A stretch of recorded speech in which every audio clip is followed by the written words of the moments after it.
학생들이 다양한 체험을 할 수 있도록 우리 대학생들이 같이 진로 봉사활동하는 건 상당히 의미가 있는 것 같아요. 최근 뭐 대학생들 취업을 위한 스펙 쌓기에 집중하고 있다 비판하는데 실제 이제 많은 학생들이 또 더불어 살아가는 공동체를 위해서 재능 기부 같은 거 많이 합니다.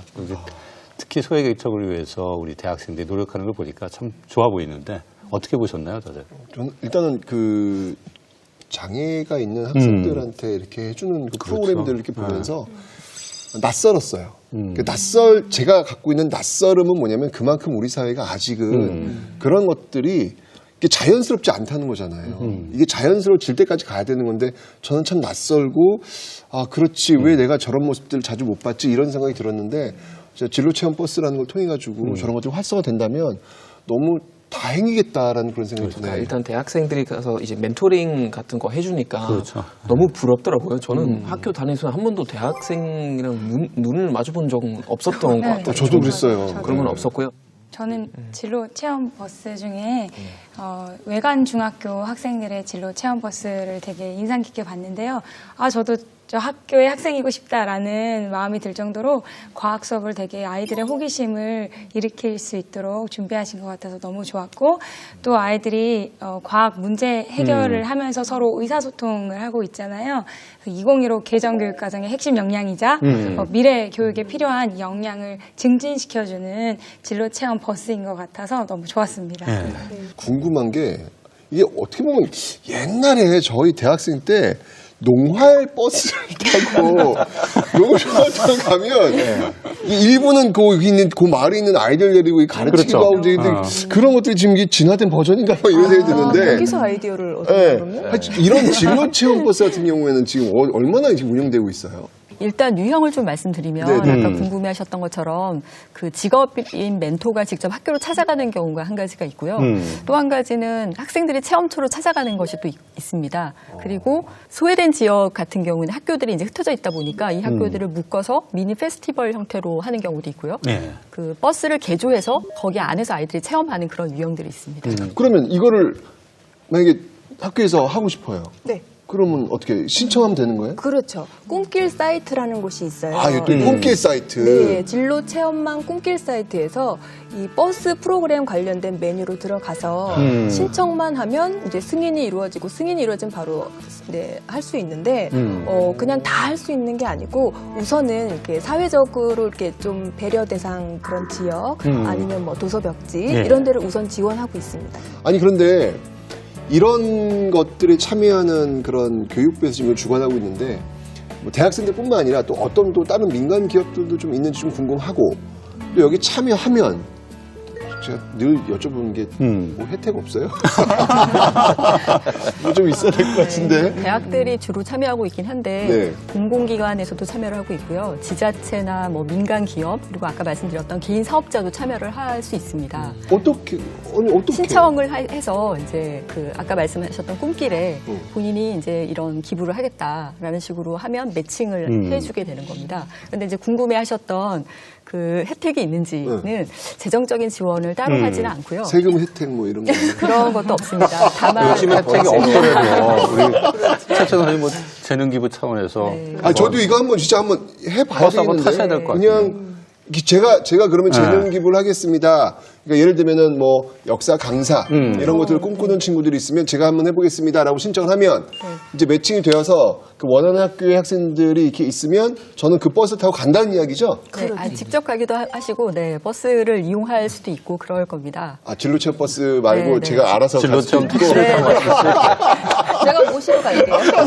근데 이제 이렇게 신청한 기관들에는 교육부가 교육 기부 진로 체험 인증 기관이라는 인증 마크를 부여합니다.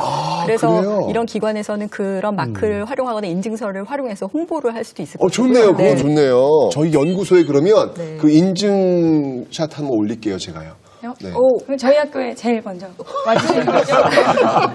오늘 방송을 통해서 약속하시는 분들은 꼭 지키셔야 되는데. 아니, 진짜 그 꿈길 사이트를 통해 가지고 제가 한번 요 프로세스를 한번 해볼게요. 네, 제가 해보고, 도와드릴게요. 네, 한번 이렇게 해보고 그걸 좀 많이 알릴 필요가 있을 것 네. 같아요. 네, 좋네요, 아주. 이런 다양한 기회를 열어준다는 측면에서 이 체험버스가 상당히 의미가 있는 것 같아요. 이 사각지대 없는 우리 진로교육 또 이런 특수 아동 포함해서 이 소외계층을 위한 진로교육이 왜 이렇게 중요한지 그걸 좀 우리가 한번 생각해 볼 시간을 갖는 것도 필요할 것 같은데 왜 이게 더욱 강화돼야 되고 중요하게 우리가 좀 지원해야 되는지 이 부분에 대해서 좀 이야기를 해 주시죠. 실제로 그 사회 계층 간에 이제 그 격차가 굉장히 심해져 가고 있지 않습니까? 그런데 이제 이런 소외 계층도 사실 대한민국의 국민이라고 저는 생각하거든요. 예, 예. 그래서 이 부분들을 저희가 이제 지켜하고 이렇게 소외 계층들을 위한 진로 체험의 기회를 제공한다라는 거는 이런 계층 간의 이런 격차를 해소할 수 있는 하나의 마중물이 될 수 있다고 저는 그렇죠. 생각합니다. 네. 그리고 모든 아이들은 행복하게 살아갈 권리가 있는 것 그렇죠. 같아요. 예, 우리 미래를 이끌어갈 한 명 한 명이 모두 소중하고 너무 중요하거든요. 이런 아이들이 건강하게 성장할 수 있도록 지속적으로 지원하는 게 중요하지 않을까 그런 생각을 해봤습니다. 네. 소외계층 아이들은 이미 성장하는 과정에서 다양한 어려움을 겪고 있고 그다음에 차별을 겪고 있습니다. 이 아이들에게 균등한 진로 교육을 제공함으로써 아이들이 성장하는 과정에서 이가 다양한 진로 체험이 밑거름이 되어서 아이들이 진로를 설계하고 미래를 준비하는 데 큰 도움이 되었으면 좋겠습니다. 그럼에도 불구하고 여전히 좀 어려움이라든지 한계라든지 이런 것들이 분명히 있을 것 같아요. 센터님이 한번 말씀 좀 해주시죠. 네, 아무래도 소외계층을 위한 진로 지원을 할 때 이제 마음이 앞서서 그들을 배려한다고 하는데 그것이 오히려 낙인이나 어떤 그럴 수 있겠네. 차별이 또 될 수도 있어서 접근을 할 때 굉장히 좀 조심스럽게 접근을 해야 될 필요가 있을 것 같습니다. 그걸 제대로 하려면 사회 구성원들의 어떤 인식이 개선될 수 있는 그런 또 노력을 해야 되지 않을까라는 생각이 듭니다. 맞아요. 그 사회적 인식이 이제 어떤 사회적 편견이나 고정관념이 딱 고착화되어 있습니다. 그래서 이제 이주 배경 청소년 같은 경우도 어떤 학교에 예를 들면 한 반에 이제 그 두세 명의 그런 청소년들이 거의 왕따를 당하다시피 하는 그런 경우가 이제 발생하는 부분들도 있고요. 그런 고정관념들을 저희가 이제는 다 같이 행복하게 같이 사는 구조가 돼야 된다고 생각하고요. 앞으로는 아마 더 많아질 거라고 생각하고요. 이런 그 얼굴이 색깔이라든지 이런 그 나라 국적 이런 것들이 중요한 게 아니라 이제는 앞으로 글로벌 시대를 같이 살아간다라는 그런 생각이나 인식이 좀 전환이 필요할 것 같습니다. 그럼요. 다니엘과 제가 이렇게 아무렇지도 않게 있잖아요. 그렇죠. 다니엘 씨, 그 독일 같은 경우에도 그렇게 편견들이 있나요?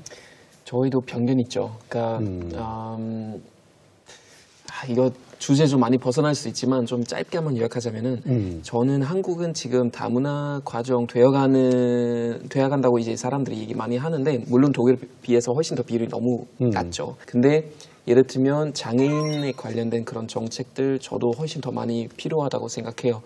와서 제일 놀랬던 것 중에 하나가 장애인 안 보여요, 길거리에서. 윌체어도 거의 안 보이고 그래서 왜 이렇게 안 보이지? 왜냐면 저희는 진짜 작은 동네도 정말 많이 보이거든요. 한국에서는 아까도 말이 없으셨다고 하셨잖아요. 그럴 필요도 없다고 봐요, 저는. 그러니까 뭐 그냥 하나의 어떤 또 똑같은 사람이잖아요, 어쨌거나. 똑같이 포용하고 그 사람들한테도 많은 기회를 주고 또 편하게 그냥 친하게 지내는 게 제일 좋은 것 같아요. 놀리기도 하고 같이 웃기도 하고 네, 그런 분위기 좀 됐으면 좋겠는 게 네. 좀 많이 필요한 것 같아요. 그러니까 좀 길거리에서 일단 좀 장애인들 좀 더 많이 자연스럽게 다녔으면 좋겠고 그분들 위한 어떤 진로 교육이 잘 마련돼야 돼 있어야죠. 참. 이게 이 소외계층에 대한 이제 진로 교육을 위해서는 어떻게 보면 인식의 변화뿐만 아니라 이들에 대한 지원들이 좀 내실 있게 의미 있게 이루어질 필요가 있는데 그렇게 하기 위해서는 우리가 지난번에 얘기도 좀 했었는데 지역하고 연계하는 그런 노력들이 필요한 것 같아요. 우리 마을 공동체, 지역사회 또 지역에 있는 기관들하고 연계해서 소외계층 학생들의 학습, 진로 등에 대한 전반적인 지원이 좀 필요할 것 같은데 어떨까요? 실제로는 다양한 그 마을 또 지역 기관과의 연계들이 진로교육 관련해서 특히 소외계층 아이들 진로교육을 위해서 활용이 되고 있나요? 네. 저희 한 아이를 키우려면 온 마을이 필요하다고 하잖아요. 네. 맞아요. 네, 소외된 지역에는 특히나 더 이제 지역 사회와 마을 공동체의 긴밀한 협조가 필요하다고 생각합니다. 저희 학교의 경우에는요, 강원도 교육청, 그다음에 평창교육지원청, 강원 진로교육원, 그다음에 마을 평창군에 계신 마을 선생님, 그다음에 학부모님들이 긴밀한 협력 체계를 구축하여서요 우리 아이들의 진로를 위해서 굉장히 열심히 노력하고 계십니다. 네. 그래서 저희가 한번 그 진부초등학교에서 지역 연계한 진로 교육 어떻게 하고 있는지 취재를 해봤습니다. 직접 화면을 보시면서 이야기 나눠주시면 좋겠습니다. 높은 고도의 산으로 둘러싸인 지역, 강원도 평창. 이 산간 지역에 위치한 진부초등학교에 가보기로 했습니다. 오늘 아주 특별한 수업이 기다리고 있다는데요. 내가 하고 싶은 거를 손을 들면 되겠어요. 어때요? 관심 있는 거 선생님이 5초 시간 줄 테니까 생각해보세요. 시작! 대체 무슨 수업을 하기에 이렇게 심각하게 고민하고 있을까요? 소방관 체험해보고 싶은 사람? 다름 아닌 직업 체험의 날이었네요. 자기가 원하는 직업이 이게 무엇인지 알아보고 그다음에 관심 있는 직업도 이제 하게 될 거예요. 지금부터 흩어져서 원하는 직업 체험 교실로 이동하기로 했습니다. 직업 체험 교실? 학생들의 다양한 직업 체험을 위해 이렇게나 많은 수업들이 준비되어 있습니다. 저 직업체험 교실은 학생들이 원하는 직업들을 선택해서 만든 건가요? 네, 학생들에게 이제 사전 설문을 해서 아. 하고 싶은 직업들을 네. 예쁜 꽃을 만지는 플로리스트 수업을 들여다볼까요? 플로리스트라는 직업을 어떻게 알고 여기 참관하게 됐는지 선생님이 진짜 궁금해요. 꽃 만드는 거는 알아요. 아, 자 지금부터 우리 여러분들이 하고 싶어하는 이제 꽃 수업을 할 거예요. 직업의 이론에 대해 배우는 것뿐만 아니라 직접 플로리스트가 되어 누군가를 위해 꽃을 만들어주기로 했는데요. 눈으로 보고 예뻐하기만 했던 꽃들에게 관심이 많이 가나 봅니다. 이거 국화라는 꽃이에요. 국화. 보라색 꽃은 뭐예요? 이것은 석죽이라고 하는 꽃이에요. 그리고 그런데 학교 선생님이라고 하기엔 꽃을 너무 잘하시는 것 같죠?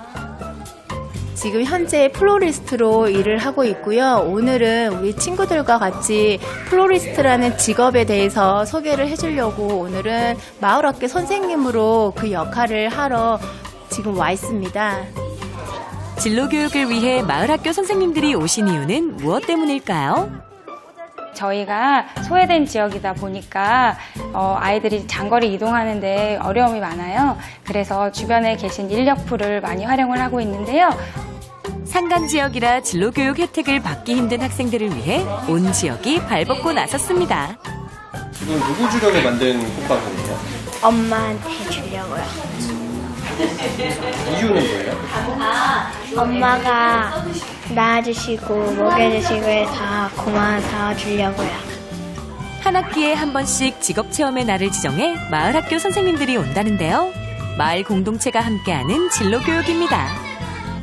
나중에 플로리스트 되고 싶어요? 여러분은 왜요? 창의력이 더 커지고 제 생각이 더 풍부해지는 것 같아요. 저학년 때 체험 위주 수업을 한 고학년 학생들은 관계 형성, 기업가 정신을 배우는 프로젝트 수업을 한다고 합니다. 교실 밖 운동장에서는 한창 소방관 수업 중인데요. 오늘 수업을 위해 학교 인근서의 소방관들도 마을학교 선생님으로 왔습니다. 잠깐만요, 친구. 앞에 보세요. 어때요? 지금 이것도 무겁죠? 그렇죠? 이 상태도 무거운데 이것까지 들면 더 무겁겠죠? 그리고 실제 소방관님들이 착용하는 옷을 아이들이 다 착용해 보았습니다. 정말 무거울 텐데 저거. 저 아이는 저 하나의 경험을 갖고 나중에 소방관이 되어 있을 수도 있어요. 그렇죠. 네. 소방관이라는 직업의 무게를 느끼며 꿈에 한 발짝 다가서는 시간. 그리고 오른손은 손잡이 잡고 왼손은 여기 잡아서 당겨봐요. 당기면 어떻게 될까요? 물 나오죠? 여기서 요거 한번 저희도 원래 현장만 출동하다가 이렇게 교육을 나와서 아이들을 재밌어하는 거 보니까 너무 뿌듯하고 또 아이들이 자라고 멋진 소방관이 되기를 바라고 있습니다. 목포동 거를 해보니까 되게 신기했어요. 그 소방관이 너무 재밌어가지고 해보고 싶었어요. 여러 가지 직업을 체험하다 보면은 자기가 맞는 것도 있고 자기가 잘 못하는 것도 있기 때문에 자기가 잘하는 거를 찾으면은 그거를 할 것 같아요. 진로교육의 혜택을 받기 힘든 지역 학생들도 지역사회의 지원이 뒷받침된다면 사각지대 없는 진로교육의 기회 모두가 누릴 수 있지 않을까요? 자기가 어떤 진로를 선택할지 체험해보는 건 되게 중요한 것 같아요. 맞아요. 제가 아는 후배가 그냥 부모님이 의사대라고 해서 의과대학을 갔어요. 근데 그 의과대학 가면 해부 수업이 있거든요. 그 수업 딱 들어가 기절한 다음에 바로 대학을 그만뒀습니다. 어렸을 때부터 자기가 하고 싶은 일을 다양하게 체험하는 게 정말 중요해요. 맞아요. 그리고 이게 단순한 직업 체험이 아니라 이 마을 사람들과 서로 공감하고 교감하고 이런 과정을 통해서 아이들이 마을과 학교가 연결되는 그런 과정이 아닌가. 저는 너무 좋다고 생각하는 게 보통 요즘은 이제 사람들이 야 우리 아이들 나중에 뭐 하고 싶냐고 물어보면 항상 막 건물주, 유튜버, CEO 이거밖에 얘기 안 한다고 얘기하는데 이 영상도 보면 정말 소방관이나 플로리스트 같은 그런 매력적인 직업들도 나오고 저도 얼마 전에 어떤 그 중학교 가서 강연한 일이 있어서 가는데 거기도 애들이 막 소설가, 뭐 작가 이런 얘기도 많이 했었거든요. 그래서 정말 다음 세대에 걱정할 거 없다고 저는 봐요. 예, 정말 걱정할 거 없고 이런 식으로 우리가 제도적으로 어떤 것을 마련해주면 아이들이 거기에 맞춰서 또 따라오고 새로운 꿈도 생기고 그냥 돈만 버는 게 아니라 정말 아, 이런 좋은 일을 통해서 내가 예를 들면 소방관 돼서 뭐 사람의 목숨까지 살려줄 수는 있고 정말 약간 가치 있는 그런 인생 살게 될 것 같아요. 독일인들한테는 저런 문화가 어떻게 좀 생활화돼 있어요? 자연스러워요. 자연스러워요. 옛날부터 그런 거 많이 했었어요. 그러니까 저희도 우리 학교 뭐 경찰관도 오고 막 그런 거 이제 우리가 예를 들면 궁금한 직업들 적어놓으면 설문조사에서 관련된 어떤 전문가를 초대하는 경우도 있었고 아까 초반에 말씀드린 것처럼 원하는 직업군을 그냥 인터뷰할 수 있는 그런 기회들 있었고요. 인터뷰로 가면 네네. 아, 바쁜데 뭐 이렇게 아유 나는 싫은데 이런 것들보다는 아니 우리 직업 사실 가지려고 하는 사람들이 그렇게 많지 않은데 학교에서 젊은 친구들이 와서 나랑 인터뷰하고 싶다고 하니 정말 2시간에서 3시간 정도 시간 내서 자기 사무실에서 다 인터뷰해주고 그랬었어요. 네. 우리는 일반적으로 이 대기업 유명한 그 회사들만 그렇죠. 이렇게 바라보는 경향이 있는데 바로 내 옆에 있는 살아가는 사람들의 삶도 하나의 직업이잖아요. 그런 것들 좀 더 익숙해지는 것도 정말 필요하지 않을까 하는 생각이 드네요. 그리고 이 소외계층 학생들을 위한 그 지원은 조금 더 실효성 있는 지원이 필요하잖아요. 그러기 위해서는 이제 지역 네트워크가 굉장히 중요하다. 왜냐하면 저희가 이렇게 공급자 중심으로 이렇게 지원을 하려고 하는 게 아닌가. 그런데 사실 이런 소외계층 학생들 같은 경우는 실태 조사를 기반으로 해서 정말 그 언어 교육이라든지 심리 상담과 연계한 진로 상담이라든지 뭐 취업 그리고 부모의 진로 직업 정보 제공까지 이 다방면에서 입체적으로 지원을 해야 되거든요. 그러기 위해서는 지역 사회 네트워크 구성이 되게 중요하지 않을까. 또 이 인적 네트워크 구성도 되게 중요할 것 같아요. 그 아이들이 그 마을에서 정체성을 가지고 살아갈 수 있게 하는 게 중요할 것 같습니다. 다방면의 어떤 입체성이 좀 필요하네요. 그렇죠. 저는 사실 뭐냐면 우리 학생들이 그 소외계층 학생들이 실제 지역에서 거주하고 이제 경제적 활동을 해나갈 거 아닙니까?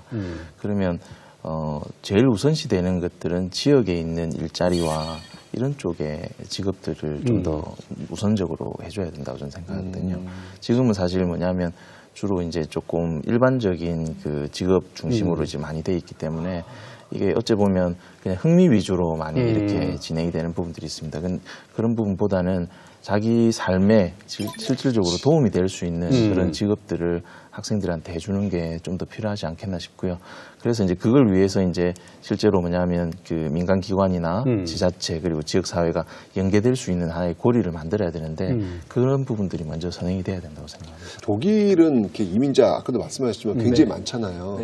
그러니까 그게 굉장히 아까도 제가 말씀드린 다양하면 이게 음영적이 분명히 생길 것 같은데 지금 진로체험 격차라는 지금 용어를 좀 쓰셨는데 이런 것들 줄이기 위해서 독일에서는 또 어떻게 노력하는 부분들이 있나요? 일단 저희가 세금 통해서 그런 건 웬만하면 다 무료로 제공해 주는데요. 무료로? 네, 그래서 지금 저도 옛날에 항상 갔었던 센터가 있어요. 그 Berufsinformationszentrum이라는 굉장히 어려운 이름인데 그러니까 취업 정보센터예요. 마을에 있는 거예요? Berufsinformationszentrum이라고 생각하시면 마을에 있는 거예요? 아니요. 그러니까 네, 그렇죠. 도시마다 다 있어요. 아, 도시마다? 다 도시마다. 취업 정보실, 취업 정보 어떤 센터라고 생각하시면 되는데요. 이제 이민자들이나 난민들 위한 것도 또 따로 마련돼 있어요. 그분들도 이제 어쨌거나 이제 종합적으로도 같이 활동해야 되니까요. 그래서 뭐 적성 테스트나 이력서 그 작성 도움이나 그다음에 전문가 그 상담 받을 수도 있고 취업 정보 어떤 박람회도 마련돼 있고요. 그다음에 면접 트레이닝이나 워크숍 좀 다양한 그런 활동들을 할 수는 있으니까 예, 좀 언어 문제만 어느 정도 극복하면 똑같이 그런 체험도 할 수 있죠. 근데 우리가 지금 다 이야기하고 있는 모든 학생들이 학교 안 학생들이었단 말이에요. 그렇죠. 근데 사실은 이 학생이 다 아니잖아요. 학교 밖에 있는 학생들도 있는데 이런 친구들은 어때요? 진짜 전혀 모르겠는데. 정말 요즘은 학교를 그만두는 학생들이 굉장히 다양한데요. 과거에는 뭐 비행이나 아니면은 또 부정적인 이유 때문에 학교를 그만두는 친구들이 많았다면 요즘은 굉장히 다양한 이유로 학교를 그만두는 그렇죠, 친구들이 그렇죠. 많습니다. 매년 그런 인구가 계속 늘어나고 있는데요. 이 학생들을 대상으로 저희가 실태 조사를 해봤더니 네. 학교를 그만둔 이후에 가장 큰 어려움이 뭐냐 물어봤더니 진로에 대한 어려움이 가장 컸습니다. 네, 학교를 나오고 나서 막상 진로 준비를 잘할 수 있을 거라고 생각했는데 굉장히 큰 어려움을 겪고 있는 것으로 조사가 됐습니다. 저 학교 밖 청소년들에 대한 사회적 인식부터 개선이 되어야 한다고 생각합니다. 인식부터. 네. 아이들에 대한 편견과 고정관념보다는 그 아이들을 따뜻한 시선으로 바라봐주고 미래를 지지하고 응원해주는 노력이 필요할 것 같습니다. 이게 결국은 우리가 교육받고 이제 취업하려고 하는 거는 물론 개인적인 성공, 개인적으로 이제 먹고 살 수 있기 위해서 하는 것도 있지만 이제 정말 객관적으로 큰 이미지로 봤을 때는 우리 사회가 좀 잘 전체적으로 행복하게 잘 돌아갈 수 있게끔 하는 거잖아요. 그래서 우리가 좀 함께하는 교육 그런 거 필요할 것 같아요. 그래야지 좀 다음 세대도 이제 뭐 잘 이끌어갈 수는 있으니까 그런 거 좀 필요할 것 같아요. 좀 다 같이 함께하는 교육. 그런 맥락에서 균등한 교육을 그러니까 지원하는 방식으로 하되 그 과정에서 낙인이나 차별이 발생하지 않는 방식으로 하면서도 또 추가적으로는 맞춤형으로 지원해야 할 것들이 분명히 있다고 생각합니다. 특수교육 대상 학생이나 이주배경 청소년 같은 경우에는 뭐 특별한 시설이나 그런 그 기자재를 마련해서 제공해야 되는 경우도 있고 이주배경 청소년들은 언어적인 지원이 필요하기 때문에 그렇게 맞춤형 지원을 하되 네, 균등한 기회를 제공하는 방식으로 한다면 그렇죠. 도움이 될 것 같습니다. 실제로 뭐냐면 취업까지 연계될 수 있는 형태의 미래 설계까지 만들어질 수 있게끔 지속적으로 이제 관리하고 케어해주는 부분들이 필요하다고 생각합니다. 네, 특히나 소외계층 학생들은 좀 진로하고 완전히 연계될 수 있도록 완 패키지로 관리하는 것 이게 정말 필요할 것 같아요. 네. 네, 저는 이런 취약 소외계층들을 위한 진로 지원을 할 때 이들을 위한 지원 정책의 효과는 굉장히 더디게 나타난다고 봅니다. 왜냐하면 이 아이들이 가지고 있는 기본적인 어떤 어려움이 있기 때문에 그것을 극복하고 또 어떤 진로 자립이나 취업이나 이런 식의 어떤 성과를 내기 위해서는 많은 시간이 걸린다고 생각합니다. 그런 점에서 장기적인 안목을 좀 가지고 기다려주는 그런 정책이 필요하다고 생각이 들고요. 또 하나는 이들을 결핍된 존재로 볼 것이 아니라 이들이 가지고 있는 잠재 역량이나 강점을 강조하는 방식으로 접근하는 것이 필요하다고 생각합니다. 네, 현재 지금 학교 교육의 학생 대상의 진로 교육은 진로 소외 계층이나 이 사각지대가 있을 수밖에 없더라고요. 그렇죠. 네, 그래서 조금 더 평생학습 차원에서 생애 전반으로 스펙트럼을 좀 넓히고 국가에서는 교육, 복지, 건강, 취업 이런 것을 통합적으로 지원할 수 있고 또 기본적인 차원에서 예산을 지원을 하면 지역에서 이제 협의체 구성을 활성화해서 실효성 있는 지원을 하면 어떨까? 또 무엇보다 중요한 거는 우리 모두 함께하는 마을 공동체 인식에서 출발한다면 모두가 행복한 사회가 되지 않을까요? 공공기관이나 아니면 지역단체 아니면 민간기업, 지역에 있는 개인 사업자분들이 교육기부를 좀 더 확대 운영하였으면 좋겠습니다. 그리고 지역사회 어원이 콤 함께와 이제 무니스 봉사하는 일이 합쳐진 말이라고 합니다. 그래서 우리 아이들의 더불어 살아가는 삶 그리고 그 속에서 살아가는 아이들의 삶의 터전인 이 지역사회에서 지금도 아이들의 진로를 위해서 많은 노력을 하고 계시지만 더 많은 지원과 협조를 부탁드립니다. 예. 저는 교육은 인권이라고 생각해요. 기본적으로 모든 사람들이 똑같이 가지고 있는 인권이라고 생각하기 때문에 특히 소외계층 아이들도 같이 이제 보호하는 그런 사회가 돼야 될 것 같은데, 저는 한국에서 항상 늘 들었던 얘기가, 한국은 이제 한국 사람들이 항상 우리 민족이라는 말 많이 쓰잖아요. 우리 민족, 우리라는 단어. 그 사람들도 우리잖아요. 네, 그 사람들도 우리이기 때문에 어떤 팔꿈치 사회, 그러니까 서로 내가 먼저다, 내가 1등 해야겠다라는 그런 욕심보다 다 같이 그냥 성장하는 그런 사회가 돼야 되겠죠. 네. 자꾸 변할 거예요. 사실은 정말 많이 변했어요. 예, 사실은 예전에 저희 때만 해도 역사 교과서에 우리는 단일 민족이다라고 배웠어요. 근데 지금은 그런 용어를 쓰지 않습니다. 그러니까 그런 것도 이제 인식의 어떤 변화, 전환 이런 게 된다라고 저는 생각이 들거든요. 옛날 그 조선 사람들 같은 경우에는요, 이 뭐 장애인이라든지 약간 어떤 소외받고 있는 사람들, 그들은 우리 마을 사람이에요. 다 함께 사는, 다 연대하는. 그래서 그들을 틀리게 바라보질 않아요. 그냥 내가 가끔 가면서, 내가 지나가면서 늘 같이 함께 돌봐야 될 사람들이라는 어떤 생각을 가졌거든요. 우리가 오히려 그분들보다 그런 어떤 연대의식이 지금 더 떨어져 있는 게 아닌가라는 생각이 듭니다. 이런 것들이 이제 극복된다면 지금 말씀하신 대로 교육이 인권이다라는 차원에서 모두가 다 같은 그런 지향점을 향하는 모습이 보였으면 좋겠다는 생각이 드네요. 우리가 이제 진로교육 오늘 소외, 격차 이 얘기를 했는데, 진로교육에 함께 더불어 성장이라는 주제로 앞으로 진로교육에 대한 논의가 좀 바뀌었으면 하는 바람을 가져봅니다. 덴마크가 행복지수가 높은 나라가 된 이유 중에 하나는 사회 전반에 연대라는 인식이 자리 잡고 있기 때문이라고 합니다. 더불어 함께하니 더욱더 즐겁다. 이것이 바로 그 철학이죠. 교육의 출발점에서부터 한 아이도 놓치지 않는 교육 실현을 위해 더욱더 많은 우리 사회의 관심과 정책적 지원이 마련됐으면 하는 기대를 갖습니다. 오늘 시청해 주셔서 감사드립니다.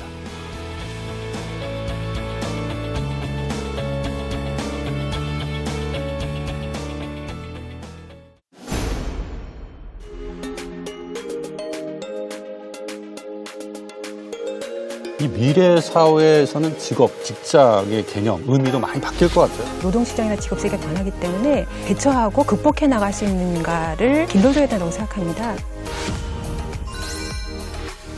어떠한 상황에서도 극복하고 슬기롭게 대처할 수 있는 사람이라는 뜻을 가지고 있고요. 유연하게 대처하고 역량 중심의 능력이 필요하지 않나. 교사들 스스로도 성인으로서의 어떤 진로 탄력성을 갖추는 게 너무 필요하다고 생각이 들거든요. 진로 교육의 어떤 출발점이라고 하는 거는 나를 하는 게 제일 중요하잖아요.